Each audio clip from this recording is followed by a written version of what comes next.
ఓం శుక్లాంబరధరం విష్ణుం దశవర్ణం చతుర్భుజం ప్రసన్నవదనం ధ్యాయేత్ సర్వవిఘ్నోపశాంతయే.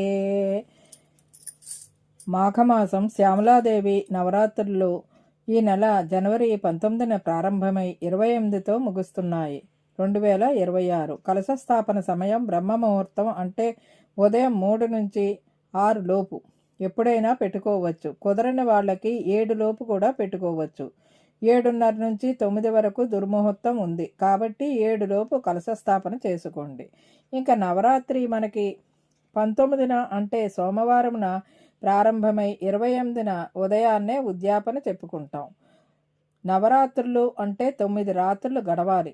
మనకి 9 రాత్రులు 27వ తేదీ రాత్రితో అయిపోతుంది. అందుకే తర్వాత రోజు 28న బుధవారం ఉదయం నిత్యపూజ చేసుకుని కాచి చల్లార్చిన పాలలో యాలకుల పొడి, చిన్న పంచదార కలిపి నివేదన చేసి ఉద్యాపన చెప్పుకోవాలి.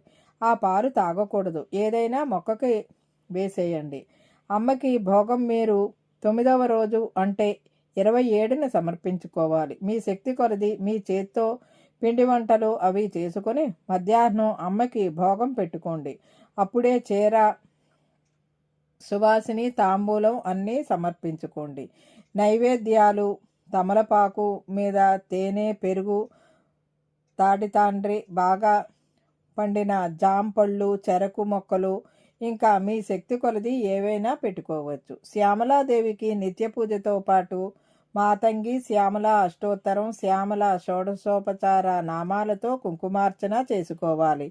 వీలైన వారు మాతంగి యొక్క స్తోత్రాలు, హృదయ కవచం, సహస్రనామాలు మొదలగు వాటిని పారాయణ చేస్తూ పూజలు చేసుకోవాలి. పుష్పాలు ఎరుపు పుష్పాలు ప్రధానం. మీ శక్తి కొలది ఏ పుష్పాలన్నా పర్వాలేదు.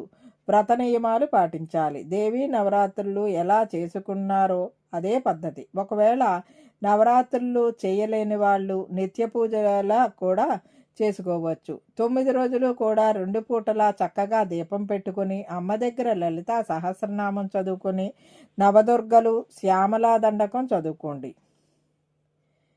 గుత్త నవరాత్రుల్లో వీలైనంత వరకు మౌనంగా ఉంటూ ధ్యానం, జపం చేసుకుంటే రెట్టింపు ఫలితాలు ఉంటాయి.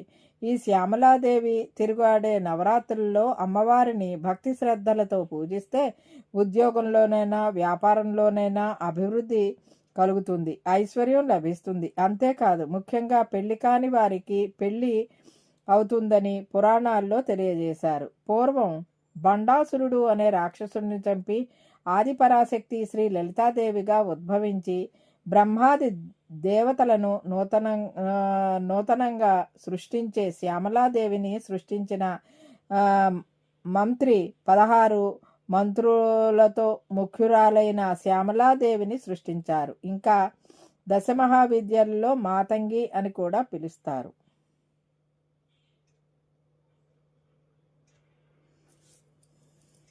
ఇదండి ఈనాటి వీడియో. ఈ వీడియో కనుక మీకు నచ్చినట్లయితే లైక్ చేయండి, షేర్ చేయండి, కామెంట్ చేయండి, సబ్స్క్రైబ్ కూడా చేయండి. మరిన్ని వీడియోలు కావాలంటే బెల్ ఐకాన్ని నొక్కండి. Thank you very much.